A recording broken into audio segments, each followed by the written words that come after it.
একদিন এক রাজামশাই তার মনে প্রশ্ন জাগল যে ভগবান কোথায় থাকে। প্রশ্নের বিচার করবার জন্য বলল, মন্ত্রীগণকে বলল, সবাইকে পাঠিয়ে দাও, কে উত্তর দিতে পারে, যে না পারবে তাকে গদ্দান দেওয়া হবে। আমি সবাইকে খবর দিয়ে দাও, যে কোনো ভাবে আমাকে বোঝাক যে ভগবান কোথায় থাকে। এই বিচারটা করবার জন্য সব মানুষকে বোঝে, কেউ রাজি হচ্ছে না। একজন পথের ভিখারি মা ভিক্ষা করছিল, তার কাছে গিয়ে যে মন্ত্রীমশাই বলছে, এই তুমি বলতে পারবে, এইদিকে এসো, অনেক সোনা দানা পাবে, অনেক টাকা পয়সা পাবে, ভগবান কোথায় থাকে বলতে পারবে? কমন ব্যাপার, আমি বলে দেবো উত্তরটা। তাকে নিয়ে যাওয়া হলো রাজসভায়, বসো এখানে।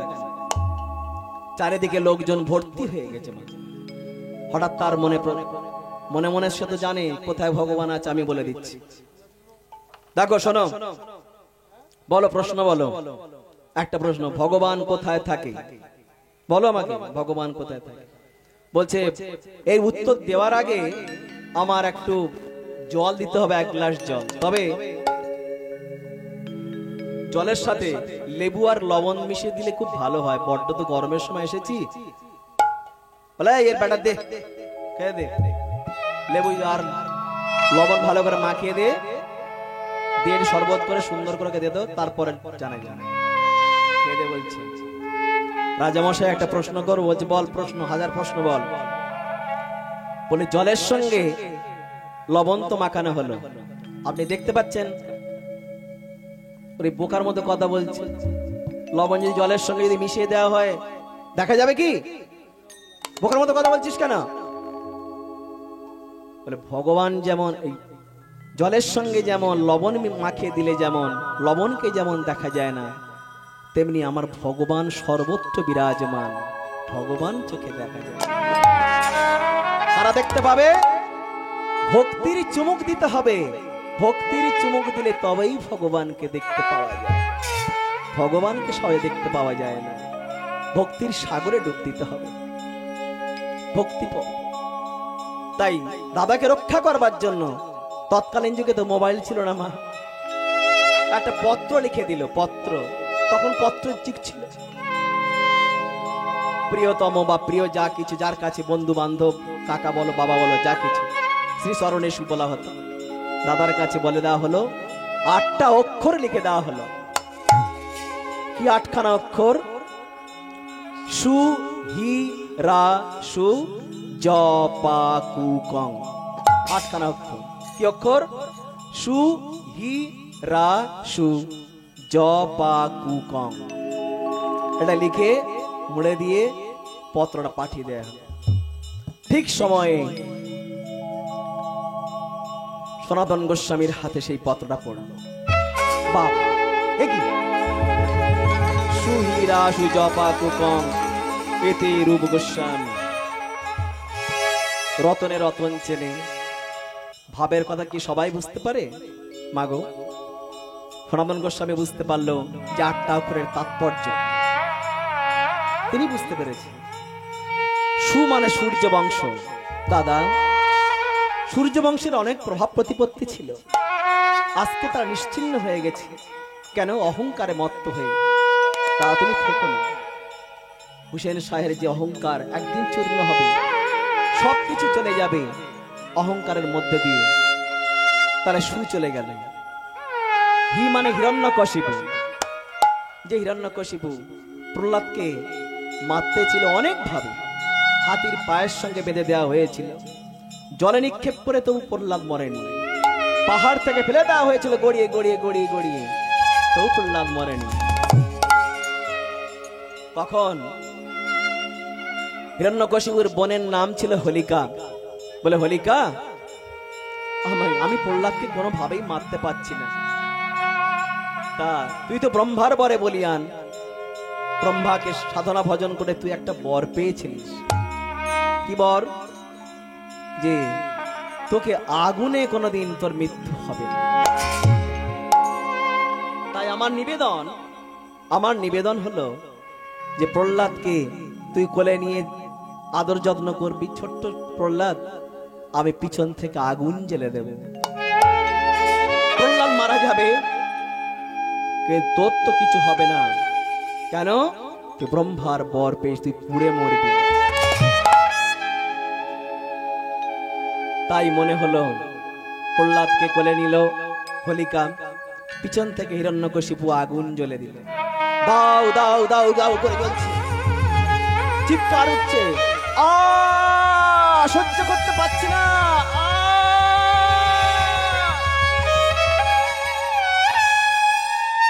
কিছুক্ষণ পরে দেখা গেল মা হোলিকা পুড়ে ছাই হয়ে গেছে, আমার প্রহ্লাদের কিছু হয়। কেন? ভগবান ভক্তকে রক্ষা করে,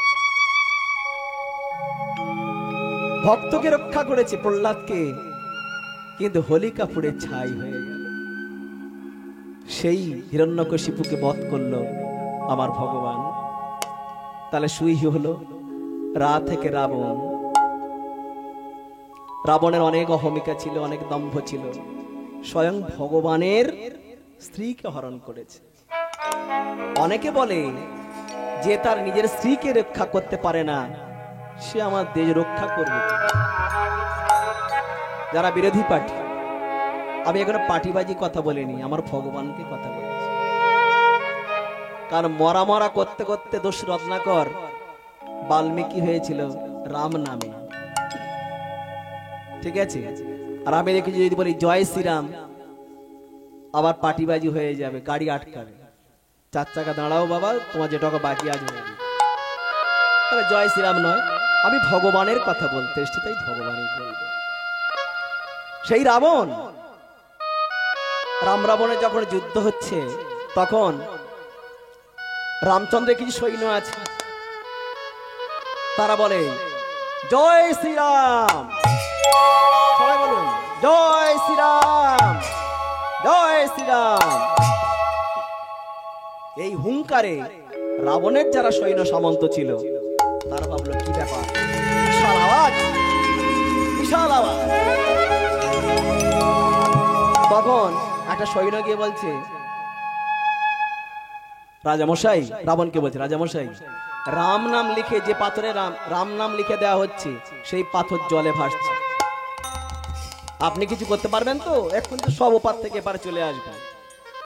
রাবণ কিন্তু মনে মনে ভাবে যে আমি তাহলে বলে দিই, একটা ভো আওয়াজ দিয়ে দিই, কি আরে রাবণের নাম যদি লিখে দেওয়া হয়, রাবণের নামে পাথর ভাসবে, চলো আমি দেখিয়ে দেবো।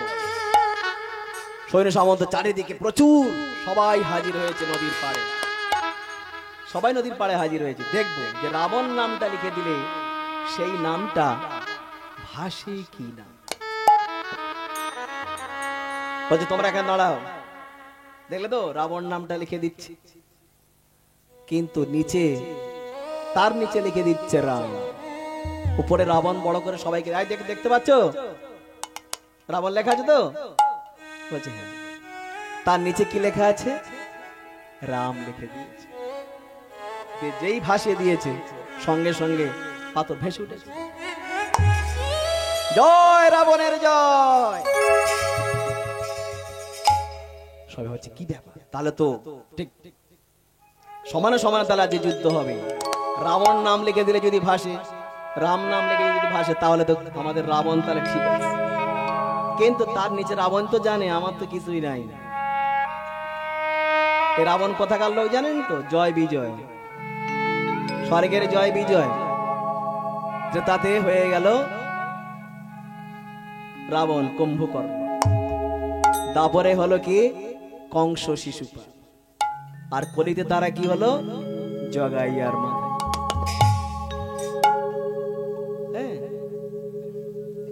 এই রাবণ, তাহলে সেই রাবণ কে বধ করলো ভগবান আমার রামচন্দ্র, বধ করে দিলেন। তাহলে বললো দাদা সূর্য বংশ ধ্বংস হয়ে গেছে, হিরণ্যকশিপু সেও ধ্বংস, অত্যাচারে ধ্বংস, রা থেকে রাবণ সেটাও ধ্বংস, আবার সু থেকে সুন্দ উপসুন্দ বলে একটা দৈত্য ছিল, সেটাও তো বধ হয়েছে তাদের অহংকারের জন্য। তার সুহিরা আশু হলো জ থেকে যদু বংশ, সেও ধ্বংস হয়েছে, গান্ধারীর অভিশাপ ছিল। নিস্তব্ধ কুরুক্ষেত্র মাঠ, চারিদিকে নিস্তব্ধ, চারিদিকে রক্তাক্ত রক্ত ভেসে ভেসে যাচ্ছে। গান্ধারী অন্ধকারে ত্রিশূল ছেলে আস্তে আস্তে যাচ্ছে। দুর্যোধন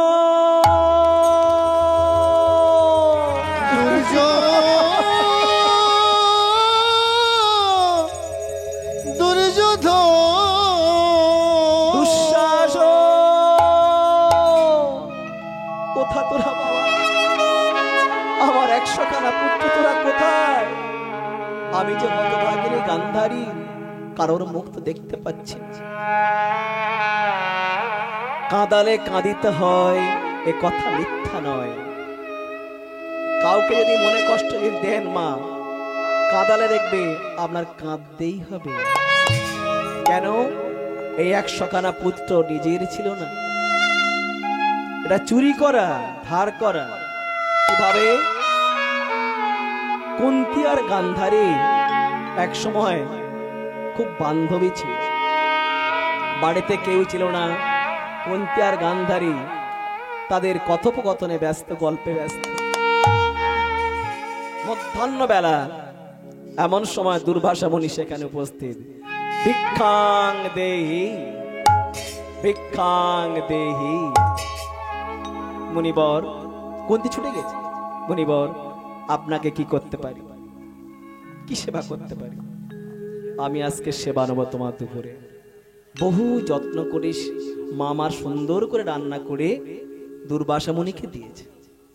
দুর্বাসা মুনি সেবন করে তৃপ্ত হয়ে কুন্তীকে বলল, মা তুমি নদীতে স্নান সেরে তুমি আমার কাছে এসো, তোমাকে আমি একটা বর দেব। তাহলে কুন্তী মা নিষ্পাপ গান্ধারীকে রেখে বলে, তুই সখী বস, আমি স্নান সেরে আমি চলে আসব। স্নান যখন করতে গেল মা, নদীর ঠিক দূরে পাশে একটা বড় দিঘি ছিল। সেই দিঘিতে গান্ধারী মা আমার কি করলো? ডুব দিয়ে কুন্তীর কণ্ঠ নকল করে বলছে, মুনিবর আপনি বর দিন। দুর্বাসা মুনি তখন ধ্যানে ছিলেন, মাথায় হাত দিয়ে বলল, তুই শতপুত্রের জননী হ, জননী হ, জননী হ। যেই বর দেয়া হয়ে গেল মা, সঙ্গে সঙ্গে গান্ধারী আর থাকলো না, সঙ্গে সঙ্গে ছুটছে, ছুটছে, পালিয়ে যাচ্ছে, পালিয়ে যাচ্ছে। এমন সময় মা কুন্তী এসে হাজির, ভিজে কাপড়ে সেখানে গিয়ে বসলো। মুনিবর আমার বর দিন। এই তো তোর মাত্র বর দিনা, আবার তোর কিসের বর? বলছে, না আমি পাইনি, আপনার চরণ ধরে বলছি আমি সত্যি পাইনি, আমি নদীতে স্নান করতে গিয়েছিলাম। ধ্যান যোগে দেখলো দুর্বাসা, বলো তুমি ছুটছো, অন্যের বর নিয়ে তুমি ছুটছো। কুরুক্ষেত্রের মাঠে তোমার 100 পুত্রের সব মারা যাবে, মারা যাবে, মারা যাবে। তাই গান্ধারী কাঁদছিল বটে। ওরে দুর্যোধন, দুঃশাসন, তোরা কোথায়? একবার তোরা মা বলে ডাক, মা বলে ডাক। আমার মা বলার কেউ নেই। বলছে, কেউ তো মা সন্তান দেখতে পাচ্ছে না, চারিদিকে শুধু রক্ত, কাটা মুন্ডু। নদীর পাড়ের কাছে কাছে গিয়ে যখন বলল, না আমি যখন সব সন্তানকে হারিয়েছি, আমি নদীর জলে ঝাঁপ দিয়ে প্রাণ বিসর্জন দেব, আমি আর বাঁচতে চাই না, আমি আর বাঁচতে চাই না। এমন সময় ঝাঁপ দেবে একজন বলে উঠল, মা, মা গো, তুই কোথাকার বাছারে? কে তুই? কাছাকাছি গিয়ে দেখলো, তুই দুর্যোধন, তুই বেঁচে আছিস বাবা? হ্যাঁ মা, হ্যাঁ মা, আমি বেঁচে আছি। সব ভাই মারা গিয়েছে, তবু আমি বেঁচে আছি শুধু একটা কথা বলার জন্য। দাপর যুগে মা, যার গায়ে রক্ত থাকতো সে বাঁচত, আর কলিত কালে সেবা না করলে সে মারা যায়। সেবা না করলেই কলিযুগে মারা যাবে। আর দাপর যুগে কি, রক্ত যতক্ষণ আপনার দেহে থাকবে ততক্ষণ। এটাই ছিল তখনকার নিয়ম। কিন্তু রক্ত ঝরে ঝরে ঝরে সামান্য রক্ত ছিল বেঁচেছিল। মা, যুদ্ধ আমরা করেছি বটে, কিন্তু অন্যায় যুদ্ধে একজনের চক্রান্তে সবকিছু ধ্বংস করে দিয়েছে মা। সেটা কে জানো? তোমার কাছে বলার জন্যই আমি আজকে বেঁচে আছি। সেটা কে জানো? সেটাই হচ্ছে কৃষ্ণ, কুটিল চক্রে কৃষ্ণ। তার জন্য তোমার 100 খানা ছিল সব মারা গেছে। আমরা যুদ্ধ করেছি, কর্ণকে মারতে পারতো না, তাকেও চক্রান্ত করে রথের চাকা মাঠে যখন ডুবে গেল তখন তাকে চক্রান্ত করে মেরেছে। মাগো, কুন্তী জানে তো কর্ণটাকে, কুন্তীর কানেন পুত্র, কুন্তীর কুমারী জীবনের পুত্র হলো কর্ণ। ওই বর পেয়েছিল, কুন্তীকে বর দিয়েছে যে কি, সারা পৃথিবীর যে কোনো পুরুষকে তুই আহ্বান করবি, তোর কাছে নেমে আসবে। তার সূর্য দেবতার সম্মুখে এসে হাজির হয়েছিল, চেয়েছিল, চাওয়ার সঙ্গে সঙ্গেই কর্ণ। তাই কুমারী জীবনে তাকে সন্তান হওয়ার জন্য নদীর জলে ভাসিয়ে দেওয়া হয়। তাই তোমার কাছে বলে যাচ্ছি মা, আজকের এই যুদ্ধে পরাজয়ের জন্য সম্পূর্ণভাবে দায়ী হলো কৃষ্ণ। গান্ধারী তখন কাটামনুটা কোলে করে নিয়ে বলছে, ওরে দুর্যোধন, আমার তো মা বলার আর কেউ থাকলো না, আমি অভিসম্পাত করলাম, ওই যদু বংশ ধ্বংস হবে, ধ্বংস হবে, ধ্বংস হবে। সেই অভিশাপ লেগে গেল যদু বংশ। ভগবান শ্রীকৃষ্ণ ভগবান হলে কি হবে? তার সন্তান ছিল শম্ভ, যে শম্ভ দুরাচারী ব্যভিচারী। একদিন অষ্টবক্রমণি, কারণ 8খানা বাঁক, আস্তে আস্তে যখন এরকম ভাবে বাঁকা, তো এরকম ভাবে যখন যাচ্ছে পথ দিয়ে, সেই পথ দিয়ে শম্ভ 2-4 জন বন্ধু বান্ধব, তারা তো দুষ্ট বন্ধু বান্ধব, তাদের যে যেমন মা তার তেমন বন্ধু বান্ধব হবে, বন্ধু বান্ধব সব মিলিয়ে নিয়ে বললো চলো আজকের অষ্টবক্র মণির পিছনে লাগ। মুনিবর দাঁড়ান, বলছে শম্ভ তুমি আমার পথ ছেড়ে দাও, আমি নদীতে যাচ্ছি অবগাহন করতে। অবগাহন মানে স্নান করা, আমি অবগাহন করতে যাচ্ছি, তুমি পথ ছেড়ে দাও। বলছে পথ ছাড়বো না, একটা প্রশ্নের উত্তর তোমাকে দিতে হবে, তবেই তোমার পথ ছাড়বো। কি প্রশ্ন? কাপড় মা গামছা টামছা সব রেডি করে নিয়ে পেটের মধ্যে করে দিয়েছে, একটা গর্ভ তৈরি করে বলছে তোমাকে বলে যেতে হবে আমার গর্ভে কত মাস আছে, বলে যেতে হবে কত মাস আছে, তোমাকে বলে যেতে হবে। বলছে শম্ভ আমার সঙ্গে তুমি অন্যায় করো না, তুমি যাও, বাড়ি চলে যাও। বলছে না, বলে যেতে হবে আমার গর্ভে কত মাস তোমার আছে, বলতে হবে। তখন মুনিবর রেগে গিয়ে গর্ভে হাত দিয়ে বলল, তোর গর্ভে মুসল হোক, মুসল হোক, মুসল হোক। সঙ্গে সঙ্গে মুসল মানে কি? আগেকার দিনে মা ধান ভানার সময় যে অংশটা পড়তো গড়ে, এই বৃদ্ধ মা যারা আছে তারা জানে ভালো করে, গড়ে যেটা পড়তো যেটা, ওটাকে মুসল বলা হয়। ওই রকম একটা লোহা পিণ্ড শম্ভর পেটের মধ্যে তৈরি হয়ে গেল। লোহার সঙ্গে সঙ্গে অসহ্য যন্ত্রণা শুরু হলো। আর আমি সহ্য করতে পারছি না যন্ত্রণা, অসহ্য যন্ত্রণা, আর সহ্য করতে পারছি না। পিতা কোথায় আছো ভগবান? তুমি তো ভগবান, তুমি রক্ষা করতে পারো, আমি আর সহ্য করতে পারছি না, তুমি আমায় রক্ষা করো, তুমি তো ভগবান। তোমার ছেলে অন্যায় করে বসেছে, আমার পেটে অসহ্য যন্ত্রণা, লোহার পিণ্ড মনে হয় আমার মধ্যে হয়েছে, দেখো তো। ভগবান বলল, এই পৃথিবীতে আমি ভগবান বলে নয়, যে যেমন কর্ম করবে তার তেমন ফল লাভ হবে। আজকের বাবা মারা দেখবেন বৃদ্ধাশ্রমে যাচ্ছে, সন্তান থেকেও বৃদ্ধাশ্রমে। সেই সব সন্তানদের রেডি হয়ে থাকতে হবে, আগামী দিনে তাদের ওই বৃদ্ধাশ্রমে স্থান নিতে হবে। কাঁদালে কাঁদতে হবে মা, পাপ করলে তার পাপের ফল ভোগ করতে হবে।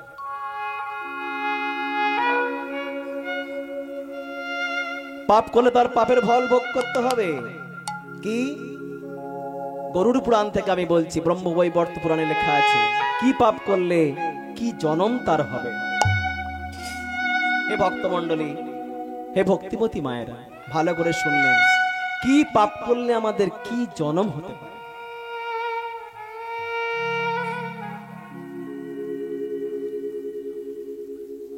গুরুদেবের সাথে যে বা কপটতা করে, বাঘ বক শিয়াল জন্ম জানিও অন্তরে। তাহলে গুরুদেবের সাথে যে কপটতা করে তার বাঘ বক শিয়াল তার জন্ম হতে হবে। দোকানে গিয়ে যে চিনি চুরি করে পিপিলিকা জন্ম হয় 3 জন্ম ধরে। ধান গম চাল শস্য যে করে হরণ, ইঁদুর জনম তার বিষেতে মরণ। তাহলে ধান গম চাল শস্য চুরি করে যদি কেউ অপহরণ করে নেয় তাহলে কি হবে? ইঁদুর জন্ম হবে, বিষেতে মরণ। শ্বশুর শাশুড়ির সাথে যে বা ঝগড়া করে, বলবো শালিক পাখি হতে হয় 3 জন্ম ধরে।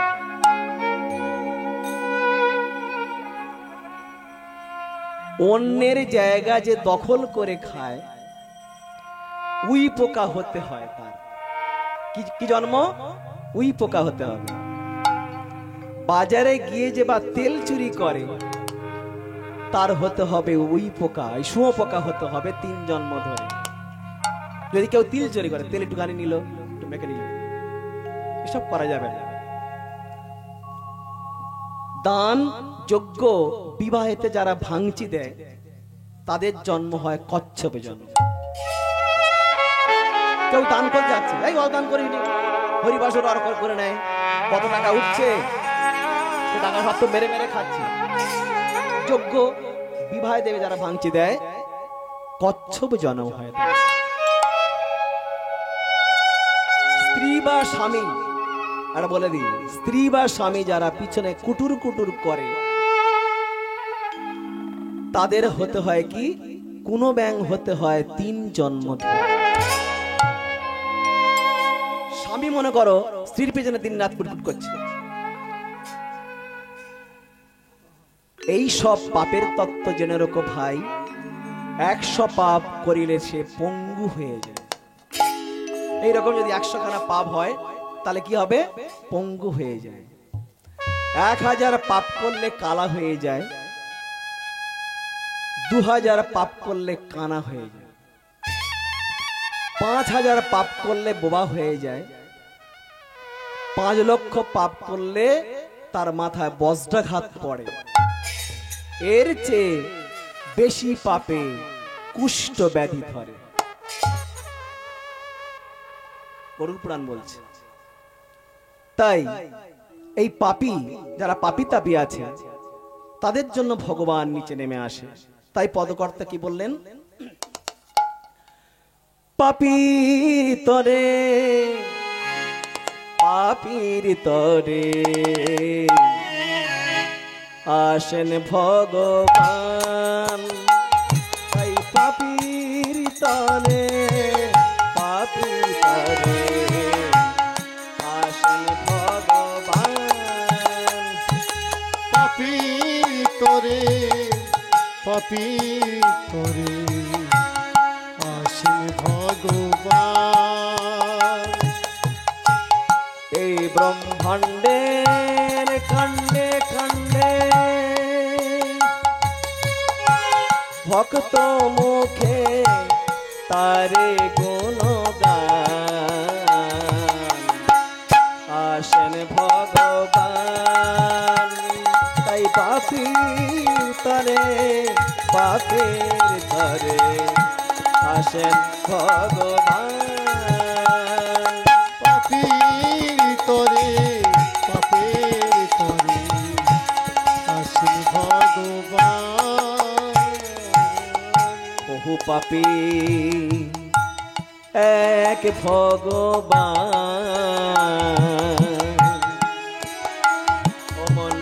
যুগে যুগে দেয় তার প্রমাণ। ওহো পাপী এক ভগবান, যুগে যুগে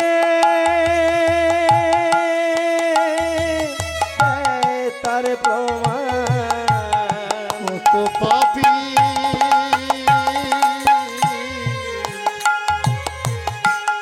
আসেনি ভগবান,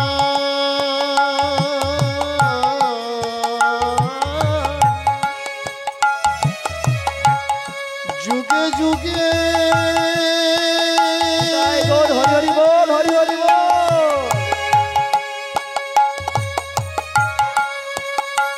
পাগল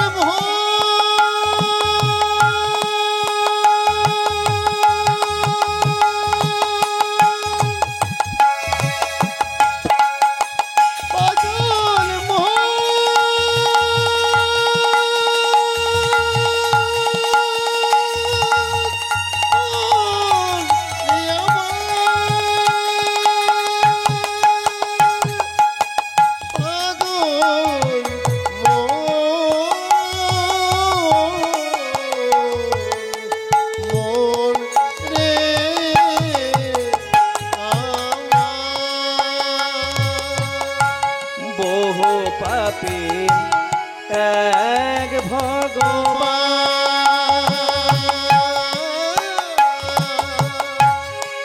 যুগে যুগে দেয় তার প্রমাণ। আই ত্রেতাতে রাম, দ্বাপরে শ্যাম, ত্রেতাতে রাম, দ্বাপরে শ্যাম, কলিতে তাই গৌর হরি দেয় তার প্রমাণ। তাই পাপীর তরে পাপীর তরে আসেন ভগবান। জয় গৌর হরি বল, হরি হরি বল। তরে পাপীর তরে আসেন ভগবান। পাপীর তরে ভগবান আসেন। তাহলে সুহি রাসু জ হলো পা থেকে পাণ্ডব। পাণ্ডব কুলের মা দুখানা বড় বড় বীর ছিল। কি বীর? একটা হলো অর্জুন, একটা হলো ভীম। দুই ভাই গল্প করতে করতে, মায়েরা উঠে যাবেন না।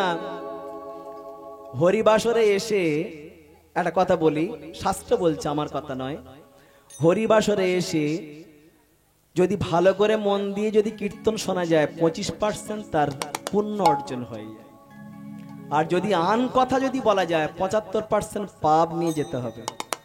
তাই হরিবাসরে এসে আপনার যাবেন না, শেষ হবে আপনার যাবেন না। এটা শাস্ত্রের কথা বলছি। কিন্তু এসে যদি আন কথা বলেন তাহলে 75% পাপ, আর ভালো করে মন দিয়ে শুনলে 25% পুণ্য। তাহলে পাণ্ডব, ভীম আর অর্জুন কথোপকথন করতে করতে যাচ্ছে। এমন সময় ভীম বলছে, আমি কুরুক্ষেত্রে সব থেকে বড় যুদ্ধ করেছি, আমি সব থেকে বড় যুদ্ধ বীর। অর্জুন বলছে, আমি তো তীর দিয়ে শুধু টপ টপ করে শুধু আমি মারলাম, তুই বড় বীর হলে কি করে? এমন সময় মাথার উপরে একজন কাটা মুন্ড হাসছে হো হো করে।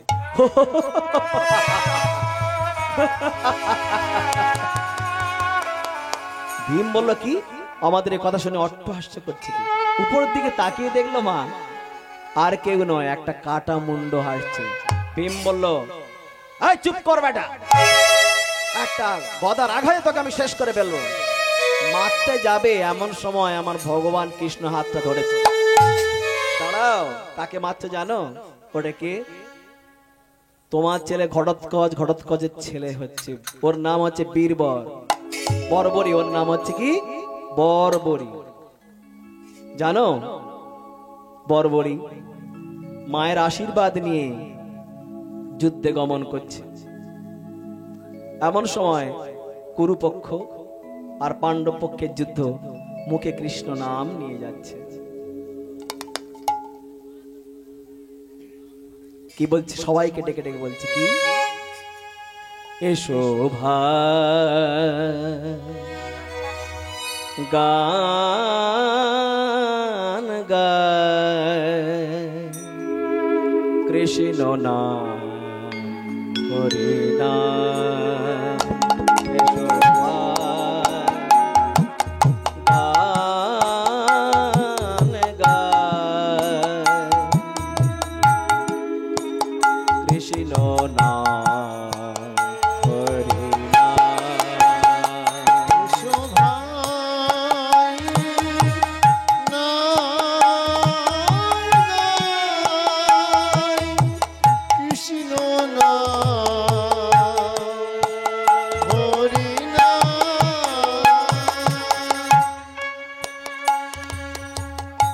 দূরে যাবে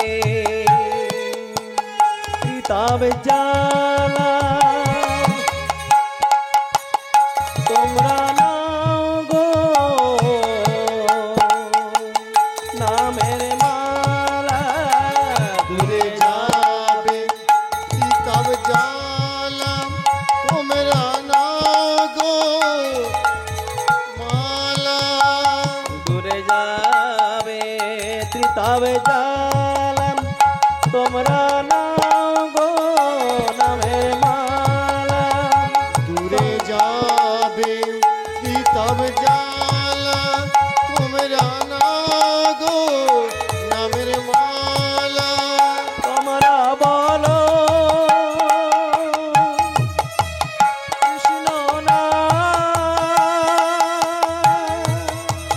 মধুর নাম কৃষ্ণ নাম তোমরা বলো শোনাম তোমরা বলো হরি নাম তোমরা জয় গৌর হরি হরি বল হরি হরি বল, হরি হরি। নাম তোমরা বলো মধুর নাম হরিনাম গাইতে গাইতে যাচ্ছে ভগবান কৃষ্ণ ভাবলো কে আমার গুণগান গাইতে যায়।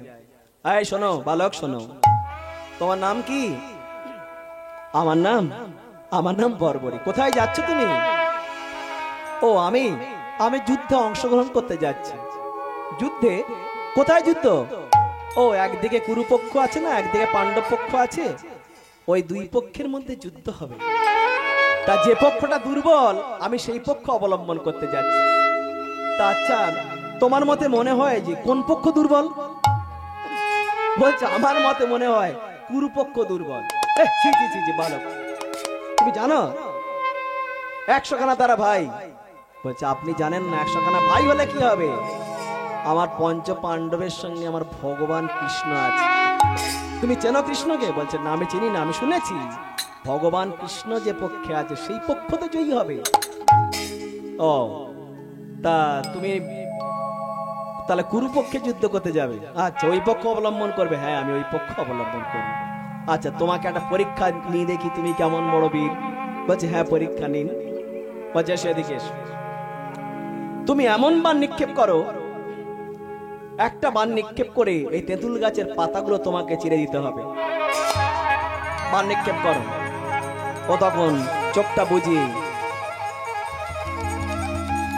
হে কৃষ্ণ করুণা সিন্ধু দীনবন্ধু জগৎ পথে গোপীশ গোপিকা কান্ত রাধা কান্ত নমস্তুতে বান নিক্ষেপ করেছে। যেই চোখ বুঝেছিল মা, ভগবান কৃষ্ণ কি করেছে? দুটো পাতা, একটা পাতা হাতে নিয়েছে আর একটা পাতা পায়ের তলায় রেখে দিয়েছে। বলছে দেখো তুমি বান নিক্ষেপ করেছো, বলো সব পাতা চিরে গেছে? বলছে আপনি দেখুন, আমার দেখার দরকার নেই। ভগবান দেখে গাছের পাতা সব চিরে গেছে। বলছে দেখুন সব গাছের পাতা চিরে গিয়েছে। বলছে দুটো পাতা কিন্তু চিরে যায়নি। বলছে এটা হতেই পারে না, আমার সাধন ভজন বলছে এটা কোনোদিন সম্ভব নয়। আমার সাধন ভজন ভগবান কৃষ্ণকে নিয়ে, তার আশীর্বাদ আমার মাথায় আছে। আমার মনে হয় দৃঢ় বিশ্বাস যে সব পাতা চিরে গেছে। বলছে দেখান আপনি দুটো পাতা। ভগবান হাতের পাতাটা এরকম করে দেখে, সেই পাতাটাও চিরে গেছে। পায়ের তলা থেকে পাতাটা তুলে দেখলো সেটাও চিড়ে গিয়েছে। এ কি, এ তো বড় বীর, পঞ্চ পাণ্ডবের কাছে কিছুই নয়, আমিও কিছুই নয়। কেন? ভগবানের থেকে ভক্ত বড়, ভক্তের মান সবসময় ভগবান রক্ষা করে। তাই কি করলো মা, অন্যায় ভাবে বর্বরীর মস্তক ছেদন করে দিল ভগবান সুদর্শন চক্র। মস্তকটা লুটিয়ে পড়লো ভগবানের চরণে, চরণে কথা বলছে, হে ভগবান, আমি কোনো অন্যায় করিনি, তবুও আমার জীবন আপনি হরণ করলেন। আপনি কৃপা করে আমার এই যুদ্ধটা দেখার যে কোনো সৌভাগ্য করে দিন। তাই কাঁদতে কাঁদতে বলছি, ভগবান ভিক্ষা চাহিলে মানুষ নাহি ফিরা,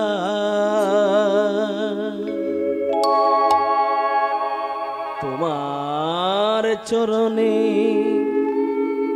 মিনতি আমি জানা।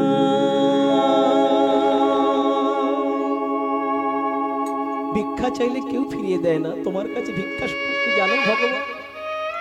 আমার অনেক স্বপ্ন ছিল কুরুক্ষেত্রের মাঠে যুদ্ধটা আমি দর্শন করব, আমার তুমি যুদ্ধ করতে দিলে না। তাই তোমার কাছে নিবেদন, আমি যেন যুদ্ধটা দর্শন করতে পারি। তথাস্তু। তাই কাটামুন্ড যুদ্ধ কেউ দেখতে পায়নি, একমাত্র বর্বরী ছাড়া আর কেউ দেখতে পায়নি, কেউ দেখতে পায়নি। দূর থেকে অবলম্বন করে। তাই ভগবান বলল, যুদ্ধের আগে আমি সব তো মেরে রেখেছিলাম, হে পাণ্ডবগণ তোমরা নিমিত্ত মাত্র। তাহলে সুহিরা সু জপা কু থেকে কুরুপক্ষ সেও ধ্বংস হয়েছে, পা থেকে পাণ্ডব বংশ, জপা কু কং থেকে কংস সেও ধ্বংস হয়ে গেল। তাই দাদা তুমি চলে এসো। তাই সনাতন গোস্বামী কি করলো, গভীর নিশীথে সবার অলক্ষ্যে বৃন্দাবনে চলে গিয়েছিল,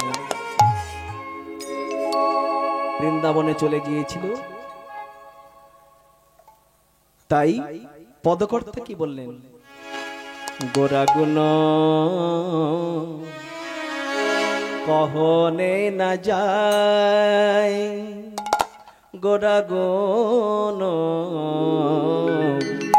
গোরাগুণ কহনে না যায়,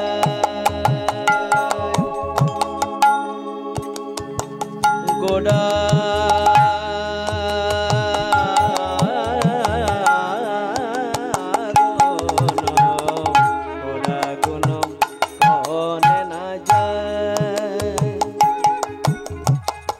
কত শত আনন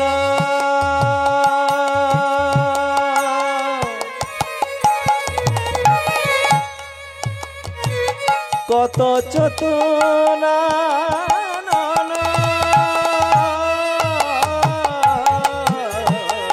কত শত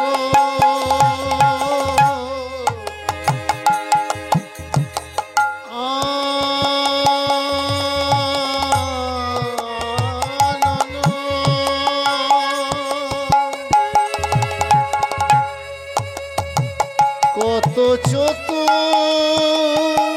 চতু চতু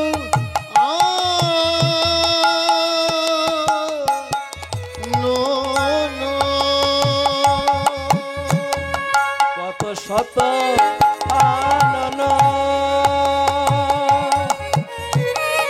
কত চতরা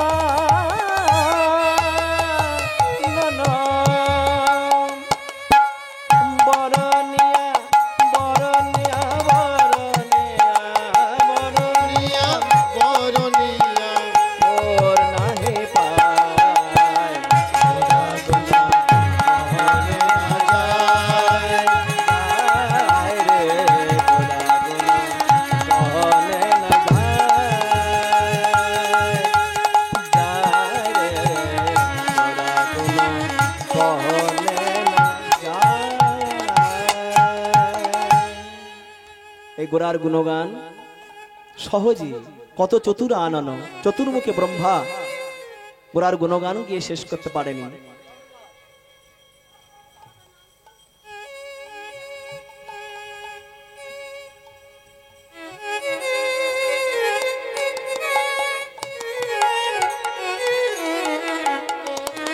ভক্তের ভগবান, ভক্তের জন্য ভগবান, এমন একটা লীলা আমি তাদের সামনে পরিবেশন করব। কৌডিন্য দেশের রাজা দধিমুখ, কৌডিন্য দেশের রাজা দধিমুখ, দধিমুখ আর নাম স্ত্রী হলো প্রভাবতী। রাজত্ব করলে কি হবে, কিন্তু মনে একটা দুঃখ, গভীর দুঃখ মনের মাঝখানে আছে। হে ভগবান, হে লাল লক্ষ্মী নারায়ণ, হে ভগবান কৃষ্ণ, সারা জনম তো তোমার সাধন ভজন করে এলাম, করেই আসছি, কিন্তু একটা মনে দুঃখ, একটা সন্তান আমাদের দাও। আমরা যখন মারা যাব, মারা যাওয়ার পর তোমারই রাজ্য, তোমারই সেবা করতে, তাই তোমার কাছে নিবেদন, যে কোনো মূল্যে আমার একটা সন্তান তুমি দাও হে ভগবান।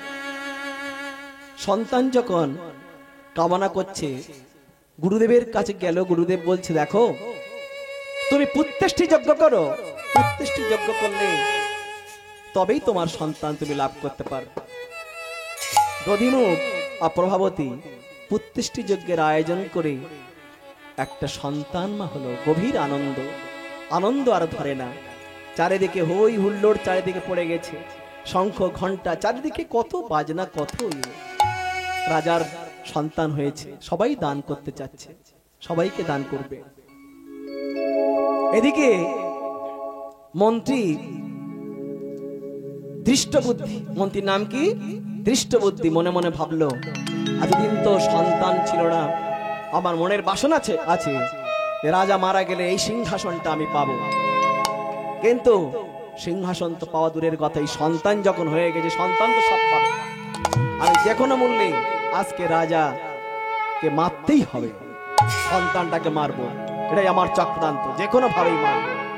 তাই কি করলো, খাবারের সাথে কালকুটের বিষ মাখিয়ে দিয়ে রাজাকে দেওয়া হলো, চক্রান্ত করে রাজা মারা গেল। চারিদিকে শোকের ছায়া নেমে এলো।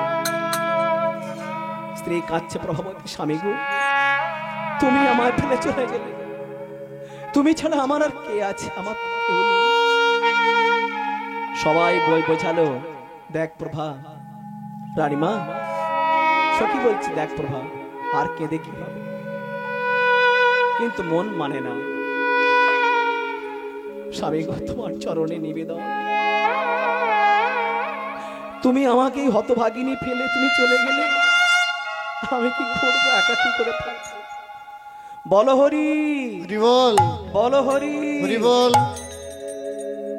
তাহলে বলো হরি হরি বল বলছি। এদিকে মা আমার চিতায় আগুন জ্বেলে দিয়েছে, যখন মা আমার ছোট্ট একদিনের শিশুকে রেখে ছুটে গিয়ে ঝাঁপ দিল জ্বলন্ত চিতার উপর, পুড়ে ছাই হয়ে গেল। দধিমুখ মারা গেল, প্রভাবতী পুড়েও ছাই হয়ে গেল, ছোট্ট সন্তানটার আর কেউ থাকলো না।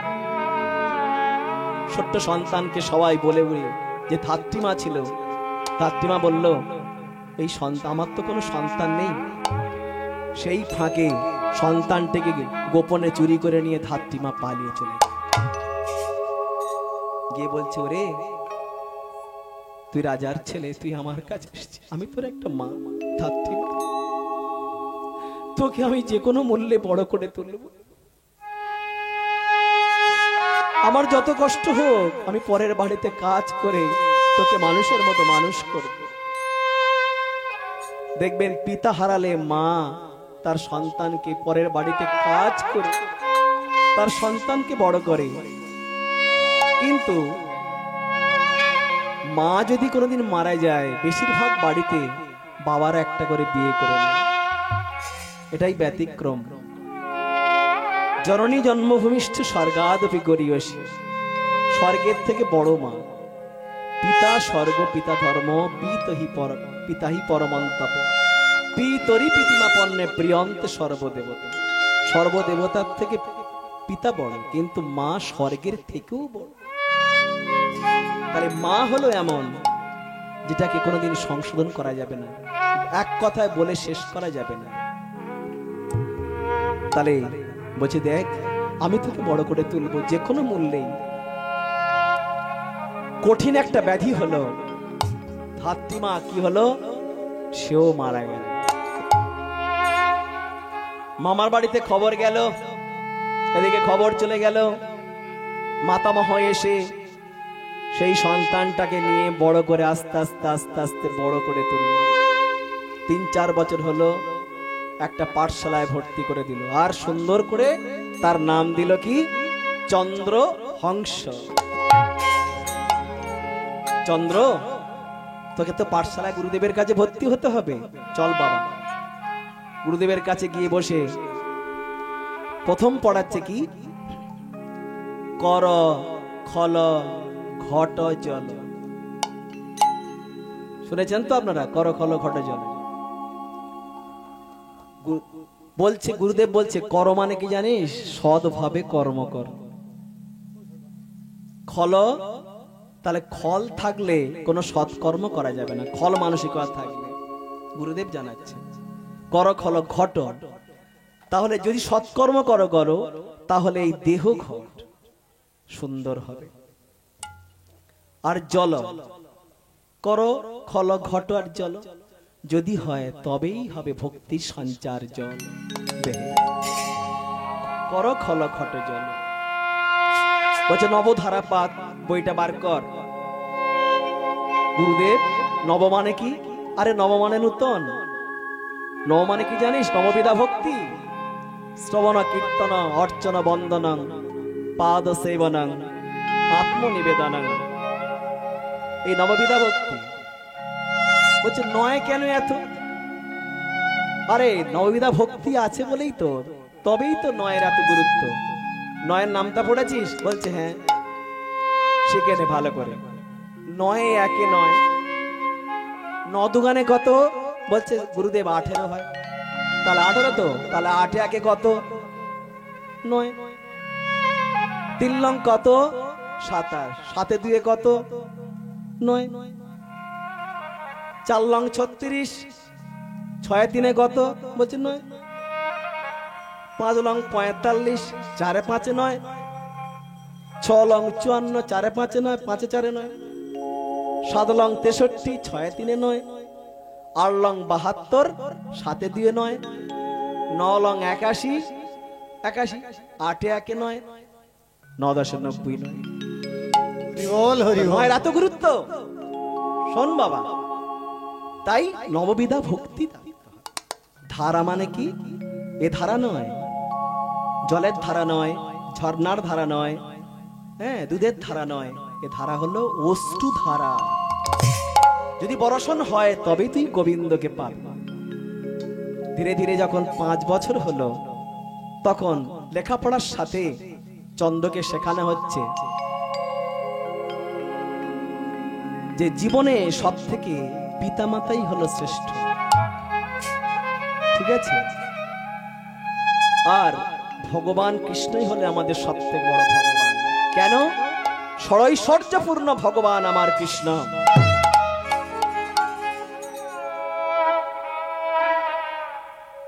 ষড়ৈশ্বর্যপূর্ণ, 6টা ঐশ্বর্য ভগবানের মধ্যে রয়েছে। ঐশ্বর্য, বীর্য, যশ, খ্যাতি, জ্ঞান আর বৈরাগ্য, এই 6টা ঐশ্বর্য ভগবানের মধ্যে। তাই ভগবান। হে ভক্তমণ্ডলী, হে ভক্তিবতী মায়েরা, আমাদের দেবতা কটা? আপনাদের কাছে একটাই প্রশ্ন, দেবতা কটা? বলো মা, বলো দেবতা কজন? আপনারা শুনেছেন 33 কোটি দেবতা, তাই তো? আমরা বলে থাকি 33 কোটি দেবতা, কিন্তু শাস্ত্র বলছে 33 কোটি নয়, ওখানে কওকার দেওয়া নেই। কি আছে? 33 কোটি। কটা দেবতা? 33 কটা কোটি। কট হসে, তাহলে আমাদের ভগবান কটা? 33টা মাত্র। কিন্তু আমরা জানি, ওই বললাম শুনে শুনে আমাদের শিক্ষা যে 33 কোটি দেবতা, 33 কোটি নয়। আপনি কাউকে বলতে পারবেন 33 কোটি কেন? 33টা নাম বলতে পারবেন। তাহলে 33 কোটি দেবতা তাহলে কি কি আমার জানার দরকার, তাই তো? তাহলে দ্বাদশ আদিত্য, দ্বাদশ মানে কি? 12 জন। দ্বাদশ আদিত্য, একাদশ রুদ্র, তাহলে 12 আর 11 কত হলো? 23। অষ্ট বসু, 23 আর 8 কত হলো মা?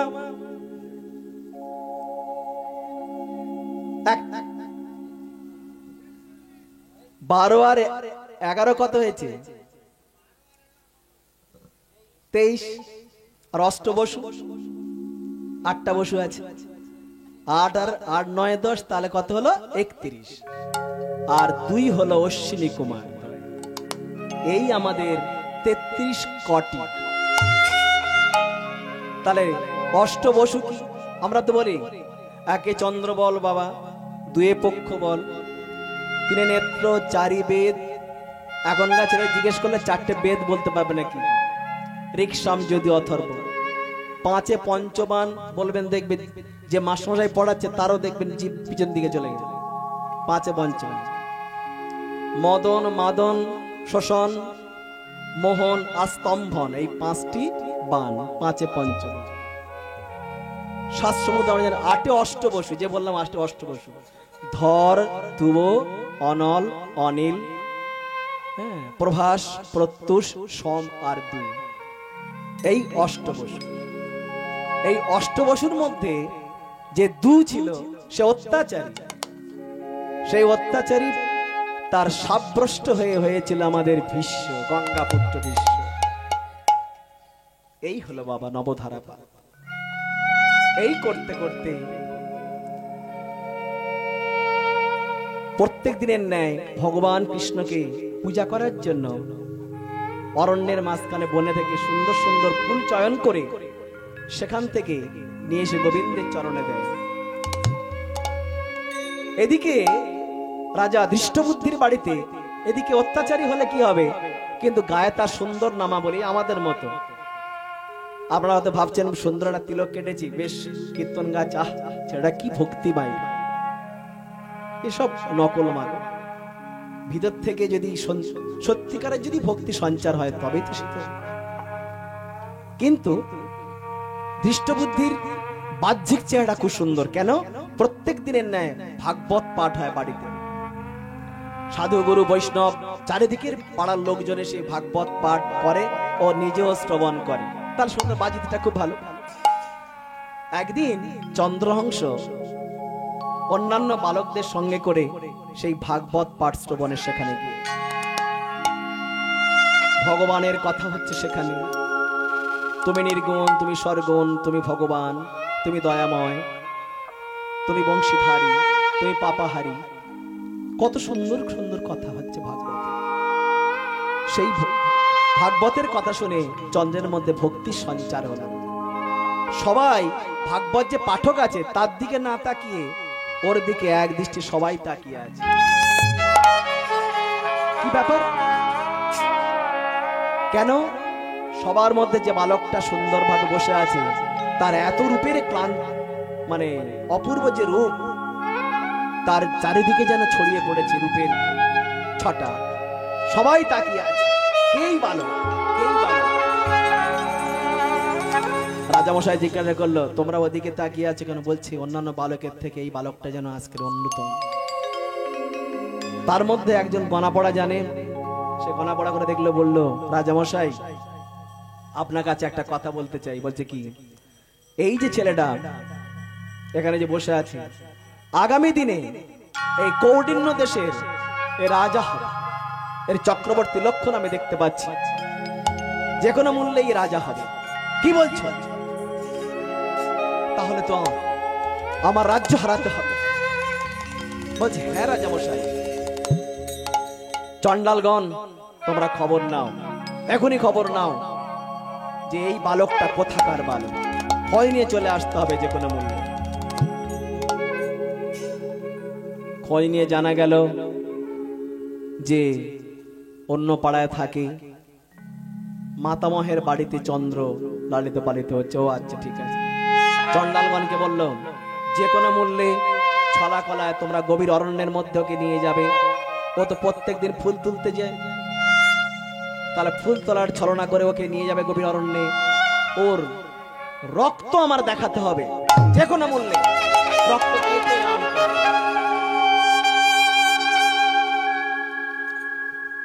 এদিকে চন্দ্র প্রত্যেক দিনের ন্যায় ফুল তুলতে গিয়েছে, একটা একটা একটা করে ফুল তুলছে, ফুল তুলছে। হে কৃষ্ণ, হে করুণা সিন্ধু, হে দয়াময়, তুমি কোথায়? তোমার পূজার জন্য তো ফুল তুলছে, আর এগিয়ে যাচ্ছে। এমন সময় চন্ডালগণের মধ্যে একজন কাছাকাছি গিয়ে বলছে, বালক তোমরা কারা? ও আমরা এই পথ দিয়ে যাচ্ছিলাম, তুই ফুল তুলছ? বলছে হ্যাঁ। কি করবে ফুল তুলে? বলছে আমি কৃষ্ণ কানাইয়ের সেবা করব ফুল তুলে। ও তা তুমি আরো ফুল চাই? বলছে হ্যাঁ, বিভিন্ন রকমের ফুল সেখানে আছে, যাবে আমার সাথে? বলছে হ্যাঁ যাব। বলে চলো। গভীর অরণ্যের মধ্যে ওই সামনের যে অরণ্য আছে না, ওই যে বাগানটা আছে, ওই বাগানের মাঝখানে সুন্দর সুন্দর ফুলের গাছ আছে গো, সেখানে গিয়ে ফুল তুলে তোমার কৃষ্ণ কানাইয়ের পূজা দেবে। বলছে চলো। এই বলে ওকে ছলনা করে ভুলিয়ে ভুলিয়ে গভীর অরণ্যের মধ্যে আস্তে আস্তে প্রবেশ করাচ্ছে। এই তোমরা কোথায় আমার নিয়ে যাচ্ছ? এই তো গভীর অরণ্য, আমি তো কাউকে দেখতে পাচ্ছি না। আমি তোমরা কি পথ সঠিক পথে নিয়ে যাচ্ছ? গভীর অরণ্যের মাঝখানে গিয়ে একজন অট্ট হাসি বলল, তোর মস্তক ছেদন করবো।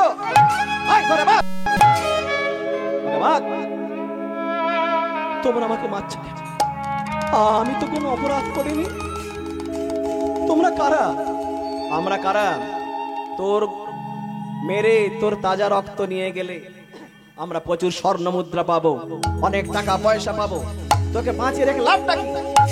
আমাকে মেরো না, আমাকে তোমরা মেরো না, তোমাদের পায়ে পড়ি, তোমাদের পায়ে পড়ি,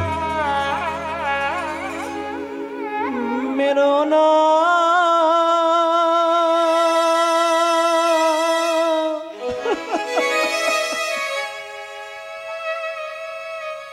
আমাকে প্রাণে মেরো না, মেরো না, আমাকে প্রাণে মেরো না।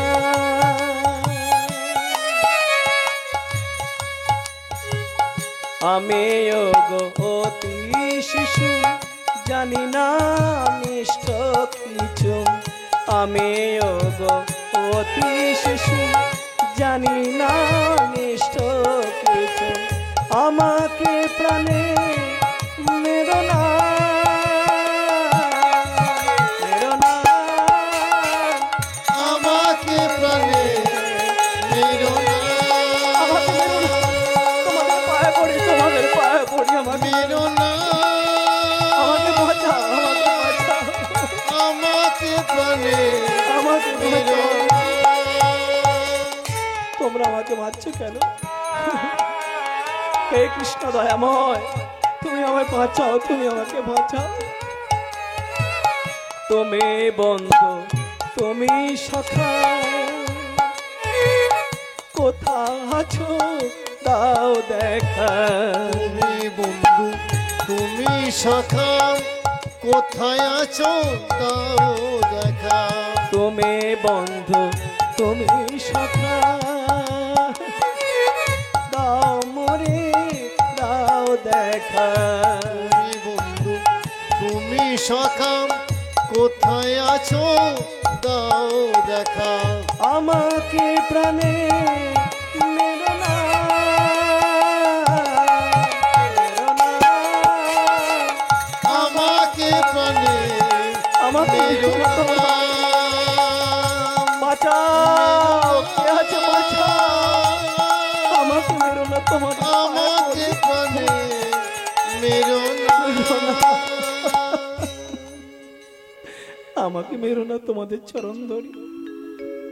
আমি তো ছোট্ট শিশু, আমি তোমাদের তো কোনো ক্ষতি করিনি।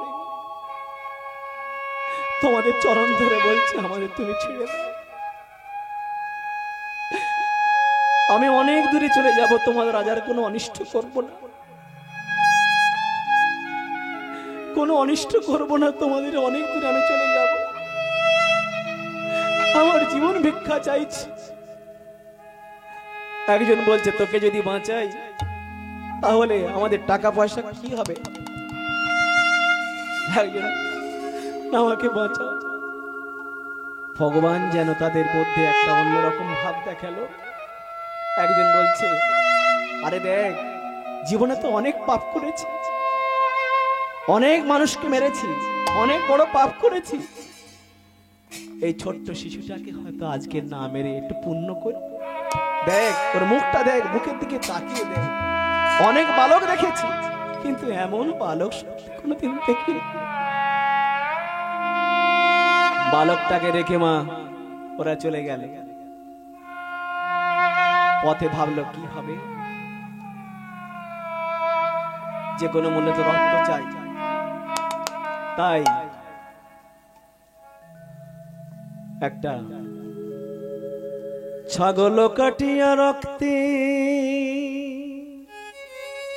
নৃপে দেখাইল,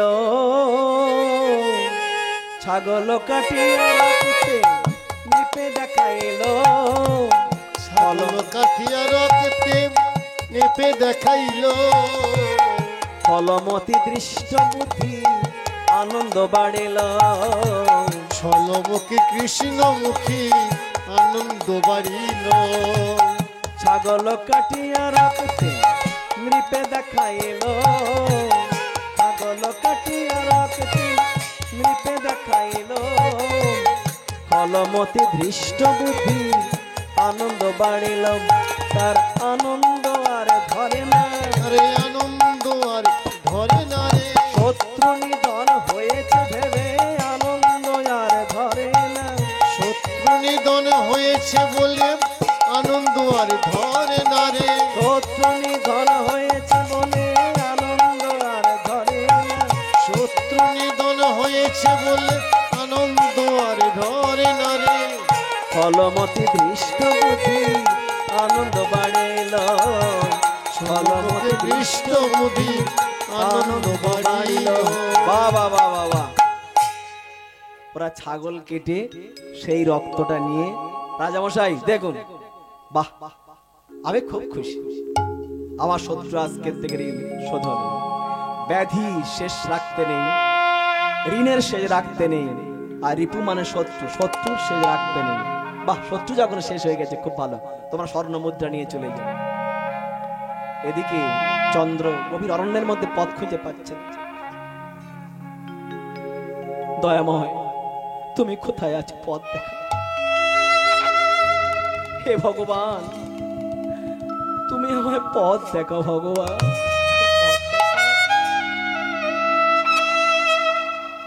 ও গো ভগবান,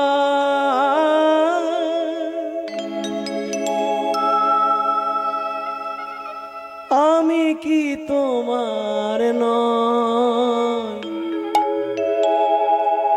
তবে কেন এত ব্যথা দাও, তবে কেন এত ব্যথা দাও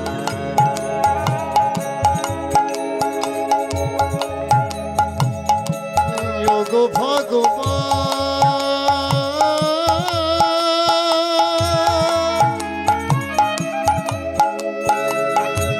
আমি কি তোমার নয়,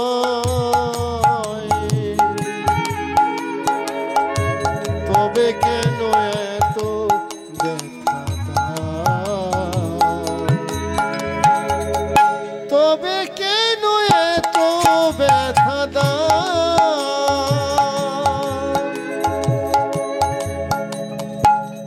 ভালোবাসা যদি হয়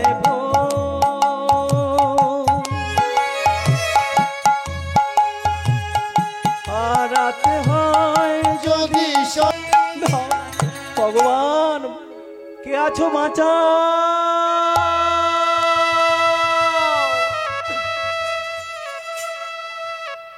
সেই পথ দিয়ে ধৃষ্টবুদ্ধির মন্ত্রী, নাম তার কলিঙ্গমা, হরিণ শিকার করতে বেরিয়েছে। ছোট্ট শিশুর কণ্ঠস্বর শুনে তার মনে প্রেমের সঞ্চার। আহারে, এখানে তো কোনো মানুষজন কেউ তো নেই, তাহলে ছোট্ট শিশুর কান্নার ধ্বনি কোথা থেকে আসছে? ঘোড়া নিয়ে আস্তে আস্তে tick tick tick tick tick tick tick tick tick tick tick tick tick tick করে যাচ্ছে। গিয়ে দেখলো একটা গাছের তলায় একটা ছোট্ট শিশু, অপরূপ সুন্দর তার রূপ দেখে অবাক বিস্ময়ে তাকিয়ে রয়েছে। কে তুমি বালক, তোমার নাম কি? কথা শুনে চন্দ্রের মনে একটু সাহস জন্মায়। না, এ কোনো শত্রু না। আমার নাম চন্দ্র। ও, তোমার পিতা কোথায়, মাতা কোথায়? আমার এই ভবে কেউ নেই। আমার বলতে আমার কেউ নেই, তবে শুনেছি আমার মাতামহের, আমার বাবা ছিল দধিমুখ, মা প্রভাবতী দেবী। আমার যেদিন জন্ম হয় তারা মারা গিয়েছে, এইটুকুই আমি জানি, আমার কেউ নেই। কলিঙ্গ ভাবলো, বাহ, আমার মনোবাসনা পূর্ণ হয়েছে, কলিঙ্গের কোনো সন্তান নেই, আমার তো কোনো সন্তান নেই। আহা, সত্যি সত্যি ভাগ্য, ভগবান যা চায় তাই পাইয়ে দেয়। সত্যি আমার তো কোনো সন্তান নেই, এই ছোট্ট শিশুটাকে আমি আমার মনের মতো করে মানুষ করব।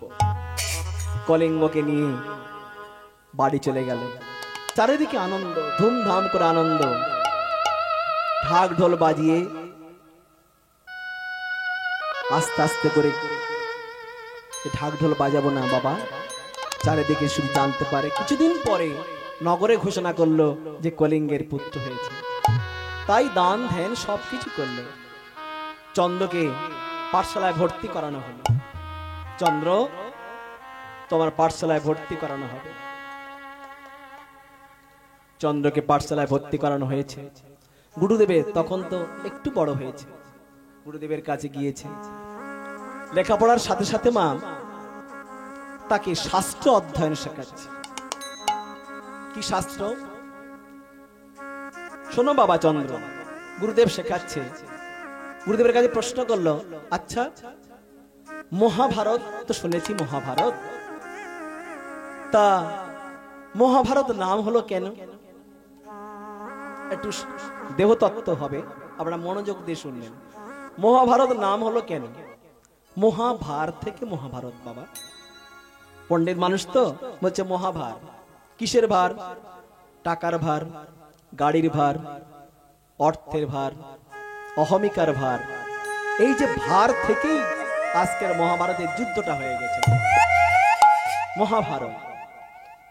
আচ্ছা গুরুদেব, মহাভারতে কুরুপক্ষ ছিল আর পাণ্ডব পক্ষ ছিল, তাহলে কুরু কারা আর পাণ্ডব কারা? ও, না তুমি জানো না, যা আছে ব্রহ্মাণ্ডে তাহা আছে তোমার এই দেহ ভাণ্ডে। কি কথা? ব্রহ্মাণ্ডে যা আছে আমার দেহ ভাণ্ডে আছে? বলছে হ্যাঁ, তোমার দেহের মধ্যেই 100 খানা ছেলে আছে, কুরুপক্ষ আছে। তোমার দেহের মধ্যে পঞ্চ পাণ্ডব আছে। গুরুদেব একটু জানার ইচ্ছা হচ্ছে। শোনো, তাহলে কুরুপক্ষ কারা জানো বাবা? 10টা আমাদের ইন্দ্রিয়, চক্ষু, কর্ণ, নাসিকা, জিহ্বা, ত্বক, বাক, পানি, পাদ, পায়ু, উপস্থ। এই 10 খানা ইন্দ্রিয়, এর 10টা করে এদের গুণ আছে। তাহলে 10টা যদি ইন্দ্রিয় হয়, তার 10টা করে যদি গুণ হয়, বৈশিষ্ট্য হয়, তাহলে কত হয়? 10টা মানে 10 কে 100 খানা। এই কুরুপক্ষ তোমার। তাহলে পঞ্চ পাণ্ডব আমার দেহের মধ্যে কারা কারা? তুমি জানো না পঞ্চ পাণ্ডব দেহের মধ্যে কি? ক্ষিতি, অপ, তেজ, মরুদ্বম। এই 5টা হলো তোমার মধ্যে পঞ্চ পাণ্ডব। কি করে হবে? ক্ষিতি মানে কি গুরুদেব? ক্ষিতি মানে মাটি, অপ মানে জল, তেজ মানে আগুন, মরুদ মানে কি? বাতাস। বোম মানে কি? আকাশ বা আচ্ছাদন। তাহলে ক্ষিতি অব তেজ মরুদ বোম। ঠিক আছে গুরুদেব, তাহলে কুরুপক্ষ হয়ে গেল পঞ্চ পাণ্ডব। কি করে হবে? ক্ষিতি অব তেজ মরুদ বোম যে পঞ্চ পাণ্ডব আপনি বলছেন, আপনি আমাকে একটু বুঝিয়ে বলুন। বলছে ক্ষিতি মানে মাটি। ভগবান আমাদের এই দেহটা তৈরি করেছে, এই কোমর থেকে নিচের অংশটাই হচ্ছে ক্ষিতি। তাহলে ক্ষিতি মানে মাটি। তাহলে এইটা দেখবেন আমাদের যা কিছু মাথা যদি 50 কেজি যদি ওজন নিই, সে ভারকে সহন করে। ভার যে সহন করে তাকেই বলা হয় সহদেব। যে ভার বহন করতে পারে তাকেই বলা হয় সহদেব। তাই আমাদের দেহের ভার কে নেয়? আমাদের দুটো পা। তাহলে এইটুকু ক্ষিতি, এটাই হচ্ছে আমাদের সহদেব গুরুদেব। তাহলে সহদেবের উপরে আছে নকুল। তার নকুল তাহলে কি বলছে? অবটাই হচ্ছে নকুল। অব মানে কি? যেখানে জল। আপনি এখান থেকে জল সেবন করবেন, আপনার দেখবেন ক্ষিতির উপরে আছে দুটো কিডনি আছে। নকুল নাম হলো কেন? নেই যার কুল। তাহলে কুল মানে কি? কার কুল নেই? যেখানে জল থাকে, যার তীর নেই, নদী। তাহলে জল এখানে আছে, তাই নকুল। ও তাহলে তেজ মানে কি? আগুন। তাহলে তেজের শক্তি বেশি। তাহলে পঞ্চ পাণ্ডবের মধ্যে শক্তি বীরকে? অর্জুন। আপনি দেখবেন কাঁচা দেবেন, একা এ সেদ্ধ করে দেবেন, এর এত বড় শক্তি, এ বড় বীর। হ্যাঁ, এই বীর এমন, এখানে দেখবে সবসময় আগুন জ্বলছে, তীরের একদম তেজ। তাহলে ক্ষিতি অব তেজ হলো এ আগুন, আগুন তেজের মতো, অর্জুনের মতো। আচ্ছা, ভীমকে? তাহলে ক্ষিতি অব তেজ মরুদ মানে বাতাস। তাহলে বাতাসের গতি বেশি, তেজের থেকে আরো বেশি শক্তিমান। নিঃশ্বাস আগম নিগম, আগম নিগম যাচ্ছে সব সময়ের জন্য। নিঃশ্বাস, নিঃশ্বাসের গতিবেগ সব থেকে বেশি। যুদ্ধে যাবেন দেবে নিঃশ্বাস জোরে জোরে পড়বে, আর এর শক্তি বেশি। আপনি বন্দলে দেখবেন সব চলে যাবে। তাহলে মরুদ বাতাস হচ্ছে গতিবেগ সব থেকে বেশি, পবন দেবে শক্তি বেশি না। তাহলে এটাই হচ্ছে ভীম। তাহলে ক্ষিতি অব তেজ মরুদ। বোম মানে কি? বোম মানে এই বোম পড়া নয়, বয়জাপালা ও কার্ম বোম। বোম মানেই হলে আকাশ বা আচ্ছাদন। তাহলে আকাশকে মস্তক, তাহলে আমাদের আকাশ কেন? যিনি যুদ্ধে বুদ্ধিতে ধীর স্থির, তাকেই বলা হয় যুধিষ্ঠির। তাহলে আপনি ব্রেন দিয়ে তো কাজ করবেন, আপনার ধৈর্য আছে, আপনি ধীর, আপনি স্থির, তাহলে কে করাবে? আপনার মস্তিষ্ক। সেই জন্য আমাদের এটা হলেন যুধিষ্ঠির। তাহলে সহদেব হলো, নকুল হলো, অর্জুন হলো, আমাদের ভীম হলো যুধিষ্ঠির। কর্মে ধীর স্থির, তিনিই যুধিষ্ঠির। আচ্ছা গুরুদেব, সপ্ত হলো কুরুপক্ষ, আমার পাণ্ডব পক্ষ। তাহলে ধৃতরাষ্ট্রকে? বাহ, তুমি খুব সুন্দর একটা প্রশ্ন করেছো। ধৃতরাষ্ট্র, আচ্ছা, ধৃতরাষ্ট্র ছিল মা অন্ধ, অন্ধ ধৃতরাষ্ট্র। বর্তমানে দেখবেন আমরা সন্তান সন্ততি তো কম, মা স্নেহে অন্ধ, ধর্মে অন্ধ, মোহে অন্ধ। তাহলে কোনো কিছুর মধ্যে যদি অন্ধভাবে ঢুকে থাকাই হচ্ছে ধৃতরাষ্ট্র। কেন? অন্ধ ছিল, তাই এত অন্যায় সহ্য করেও কোনো কিছু, কোনো প্রতিবাদ করেনি। যে ওর দুর্যোধন, দুঃশাসন, তোরা অন্যায় করিস না, অবিচার করিস না, তোরা অন্যায় করিস না, অবিচার করিস না। অন্যায় করলে, অবিচার করলে তোদের একদিন না একদিন পতন হবে। যখন দ্রৌপদীর বস্ত্রহরণ যখন টান মারা হলো এক এক করে, কাপড়টা খুলে নাও, পাশা খেলা হেরেছে, যে কোনো মূল্যে পাশা। কি বাজি ধরলো মা? দ্রৌপদীকে বাজি ধরা হয়েছে, বস্ত্রহরণ করা হচ্ছে।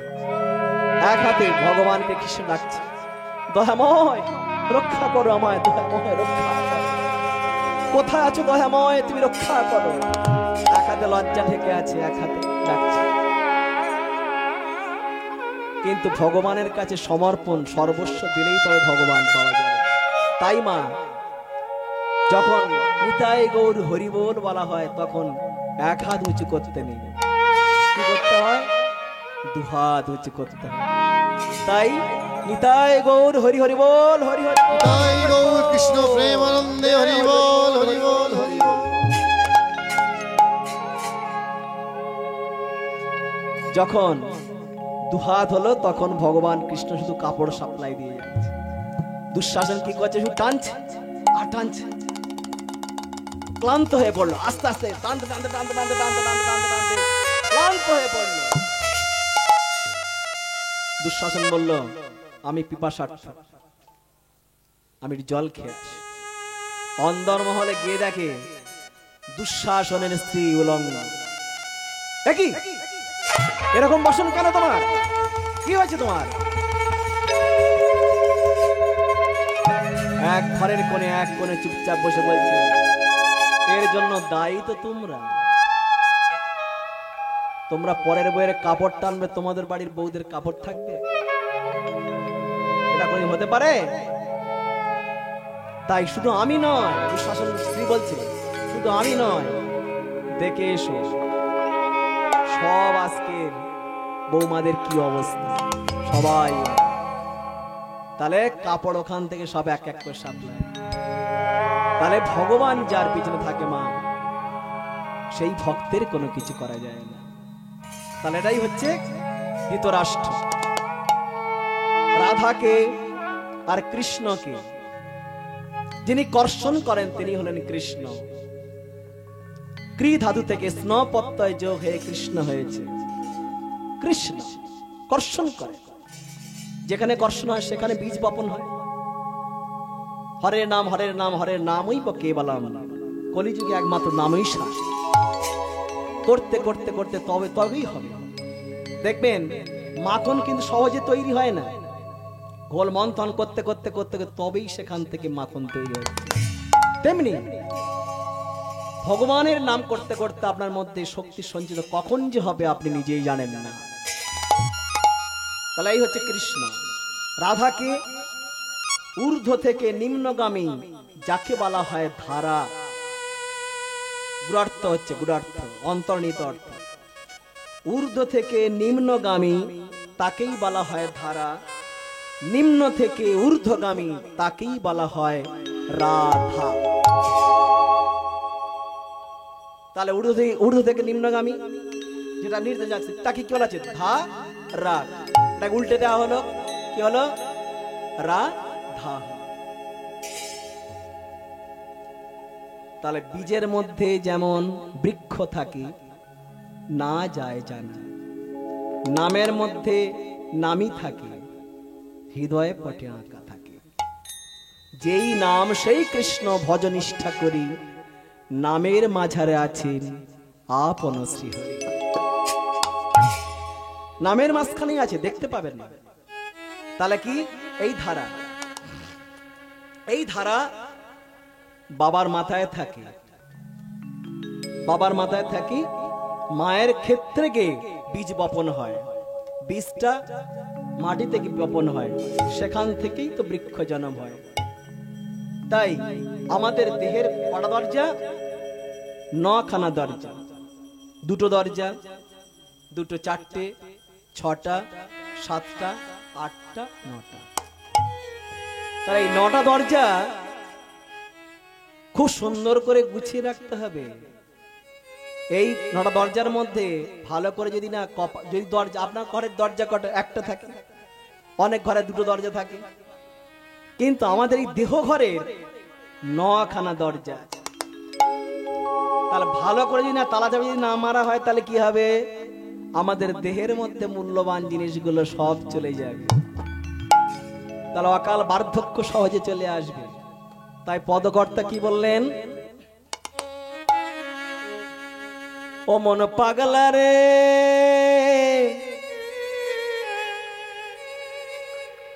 আলগা রইল ঘরের দরজা মন পাগলা রে আলগা কইল ঘরের দরজা তোর মাল কোঠার মাল নিল হরে কোঠার মাল নিল হরে তোর মাল কোঠার মাল নিল হরে দেখলি না রে যোগ বোঝা আলগা রইল ঘরের দরজা অমন পাগলা রে আলগা রইল ঘরের দরজা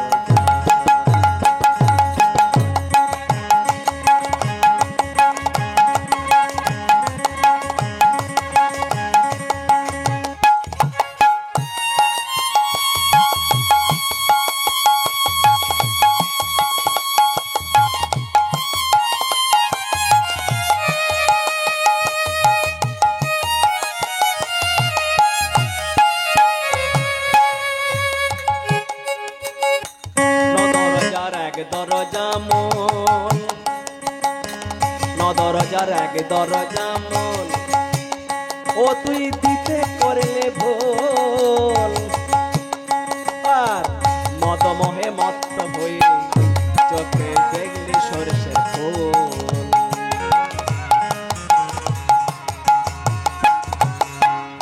দরজার এক দরজা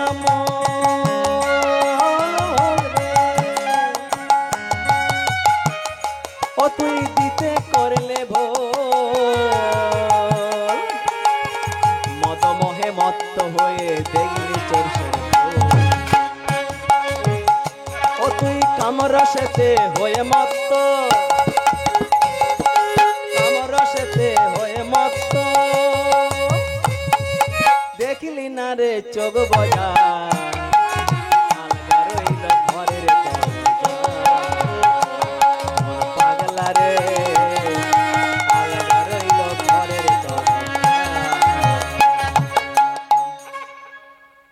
দরজার এক দরজা মূল নখানা দরজা কি আছে তার মধ্যে একটা দরজা মূল তুই দিতে করলি ভুল মদ মোহে মত্ত হয়ে লাস্টে কি হলো সরষের ফুল দেখতে পাচ্ছি 40 বছরে বৃদ্ধ হয়ে যাচ্ছে 30 বছরে চুল পেকে যাচ্ছে কেন তোমার দরজা তোমার তো আলগা আছে দরজার আগে দরজা মূল তুই দিতে করলে ভুল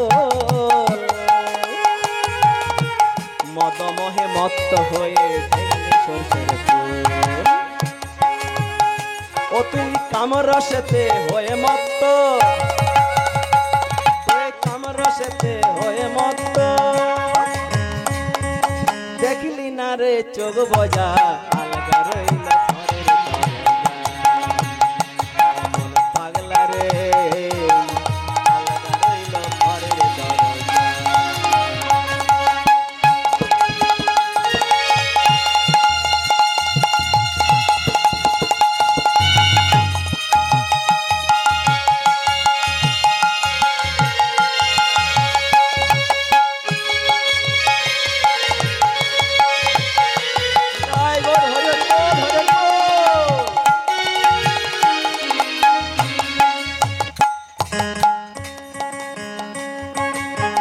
যোগান দিতে কামেরিপুর খাত ও তুই থাকলি ধর্মের অবাধ্য যোগান দিতে কামেরিপুর খাত রইলি ধর্মের অবাধ্য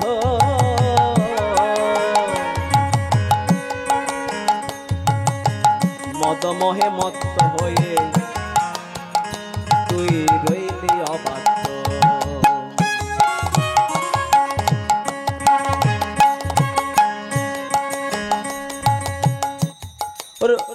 ও তোর সামনে রে তোর মরণ পাত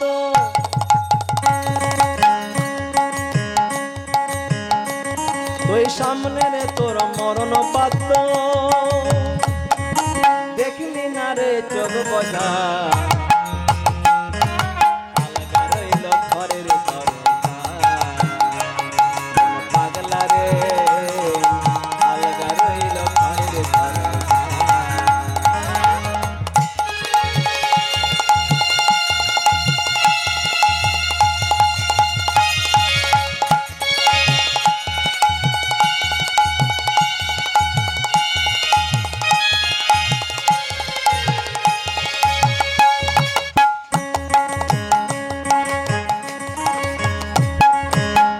অসীম বলে থাকতে সুসময়